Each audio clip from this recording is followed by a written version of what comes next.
In the dark, humid nights of Kampung Rimba, a creature glistening in black oil moves silently between the trees. And tonight, he's after Aisha. Hey everyone, this is TH Stories 80, where we narrate audio fics of urban legends, folklore, and creepy happenings. Now we begin the Orang Minyak of Kampung Rimba. The night was unusually humid in Kampung Rimba, the kind that made your skin stick to your clothes and the air feel alive, breathing around you. The moon was a thin, silver sliver, barely lighting the narrow dirt paths that twisted between wooden houses on stilts.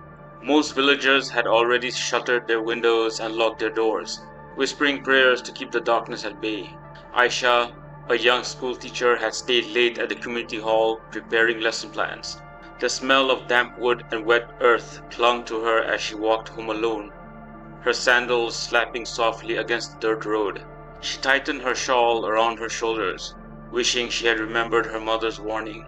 Never be out after midnight. The Orang Minyak comes for those who wander alone. She had laughed at it before. Folk tales, she thought, stories to scare children into obedience. But tonight, with every snapping twig and rustling leaf, the stories felt real. Halfway home, Aisha sensed a presence. The hairs on the back of her neck prickled. From the corner of her eye, she thought she saw a shadow flicker between the trees. A figure slithered across the path ahead, impossible in its fluidity. Then she heard it, a wet, slick sound like oil sliding across the ground. Heart hammering, she froze. Out of the darkness, he emerged. The Orang Minyak. He was tall, impossibly gaunt, and covered from head to toe in black, glistening oil that reflected the faint moonlight. His eyes, pale and hollow, locked onto her. There was no mouth, only a suggestion of one, moving silently as if whispering a curse that only her mind could hear. His movements were terrifyingly fast, yet deliberate, almost sensual in their unnatural grace. Aisha stumbled backward. Saya minta maaf, she stammered, her voice trembling. But he did not stop. The air seemed to thicken around her, suffocating, oily, cold. The villagers had always said the Orang Minyak preyed on women, creeping into houses, slipping through cracks in the wooden walls. No one had ever caught him. No one had ever lived to tell how he moved so fast, why his touch burned like ice, and how he could vanish into the shadows as though he had never been there. Aisha ran, kicking up dirt as she fled through the narrow alleys, her breath ragged. She could hear him behind her, the slick sound growing louder, echoing through the silent kampong like a promise of inevitable doom. She darted into the open field near the river, hoping to reach the footbridge that led to her home.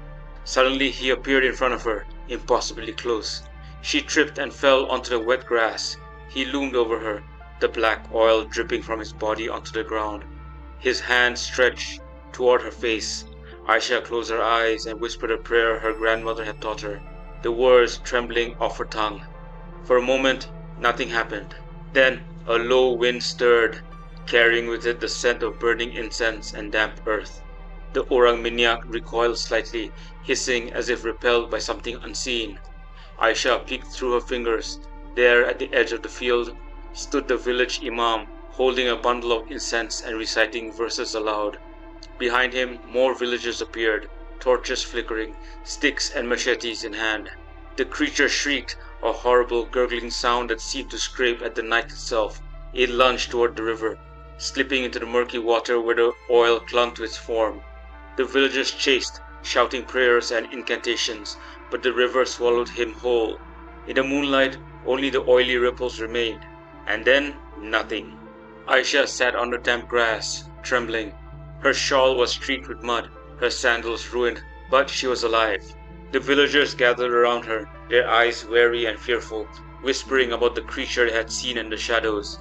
Dia akan kembali, the Imam said solemnly, his voice carrying over the quiet river.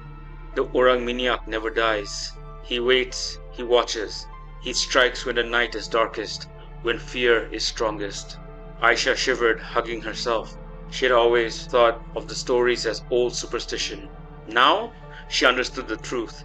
Some darkness is older than memory, and some legends are written not to scare, but to warn. As the villagers guided her home, torches held high, Aisha cast one last glance at the river. The water was still now, but she could almost feel him watching, waiting, ready to slither out of the shadows again. And deep in the heart of Kampung Rimba, the night waited, thick and black, like oil.